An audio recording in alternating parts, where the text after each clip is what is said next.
አቫታር የሚለውን ፊልም ብዙዎች አይታችሁታል። መጽሐፈ ዜና ምስጢር የሚል መጽሐፍ አለ። ወደ 813 ገጾች የያዘ መጽሐፍ ነው። ደብረ ሊባኖስ እንደነበር አውቃለሁ በፊት።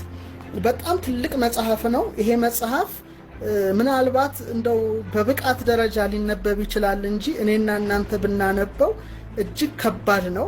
ስለተለያዩ ጅራት ስላላቸው ፍጡራን በጣም የሚተነትን ፊልም ነው። እኛ ስላንቀላፋን እንጂ እንደነዚህ ያሉ ታሪኮች በጣም በብዛት አሉ እና ያን መጽሐፍ ሙሉን አንብቤዋለሁ። 813 ነው፣ ግን ሊበልጥ ይችላል ብዬ አስባለሁ። ለምሳሌ በእንቁ የታነጸች ፀሐይ የሌለባት ፕላኔትን ይጠቅሳል። የት ነው ያለችው ልናውቅ አንችልም።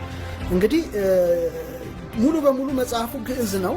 አንድሮሜዳ ላይ ግዕዙንም አማርኛውንም ተርጉም ያስቀምጫለሁ።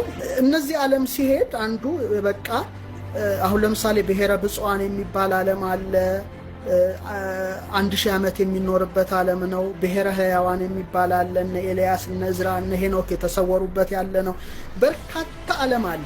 ከዛ ውስጥ ነው ይሄ አንዱን የሚጠቅሰውና እነዚህ ፍጡራን ይላል ቤታቸው እንደ ድንኳን ሞላ ላይ ሆነ ነው ይላል።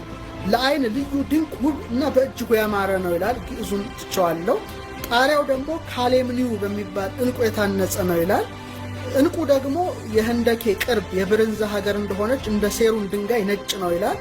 አንዳንዴ ህብሩ የሚለዋወጥ ደንጊያ ነው ይላል እና ግንቡ ራሱ የዓለም ይላል ከባንዜራ እንቁ የታነጸ ነው ይላል እና በጣም ደግሞ ደስ እንደሚያሰኝ ናብሊስ ደንጊያ ነው ይላል። በጣም ውብ ከተማ እንደሆነ ይጽፋል። መልኩ ደግሞ እንደ ውሃ የጠራና ብርሃኑም እንደ ፍም ቀይ ነው ካለ በኋላ ስለዛች ዓለም ሲጽፍ መጽሐፈ ዜና ምስጢር በሀገራቸው ፀሐይ የለም ይላል። ፀሐይ የለም ማለት ምን ማለት ነው? እንግዲህ ከኛ ሶላር ሲስተም ውጪ ማለት ነው። አይኖቻቸው ብርሃኖቻቸው ለነርሱ የሚያበሩ ጸዳሎቻቸው ናቸው ይላል። እንግዲህ ራሳቸው ሰውነታቸው ብርሃናማ አካላት እንደሆኑ ነው የሚጽፈውና ቁመታቸው በጣም ረጃጅሞች በመልአክ መለኪያ 12 ናቸው ይላል። ጠጉሮቻቸው እስከ እግሮቻቸው ተረከዝ ይደርሳል። አፍንጮቻቸው ረጃጅም፣ ጆሮቻቸው እንደ ካልዕ ትሬዮ ቅርፍት ነው ይላል። ሰውነታቸው ሁሉ ነጭ ጠጉር ነው። ወንዶቻቸው ግን በፊታቸው ላይ ቀንድ ነገር አለ ይላል። ይሄ እንግዲህ በጣም የሚገርም ነው። የት ነው ነገሩ ልናውቀው አንችልም። አይኖቻቸው በሰው ክንድ 3 ክንድ ነው ይላል። ሴቶቻቸው ግን ከራስ ፀጉር በቀር ፀጉርም ቀንድም የላቸውም ይላል። ልብሶቻቸው ጠጉራቸው ብቻ ነው ይላል።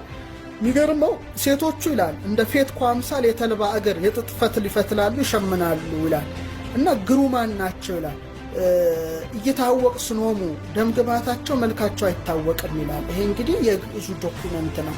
አይ ቲንክ እነዚህ መጻሕፍቶቻችን በብዙ ሀገሮች ስለሄዱ ዛሬ የሃሊውድን ፊልም ማድመቂያ ሆነው ብዙ ዶላር ይታፈስባቸዋል። ግን በመጽሐፈ ዜና ምስጢር ላይ ተጽፎ የምናነበው ነው።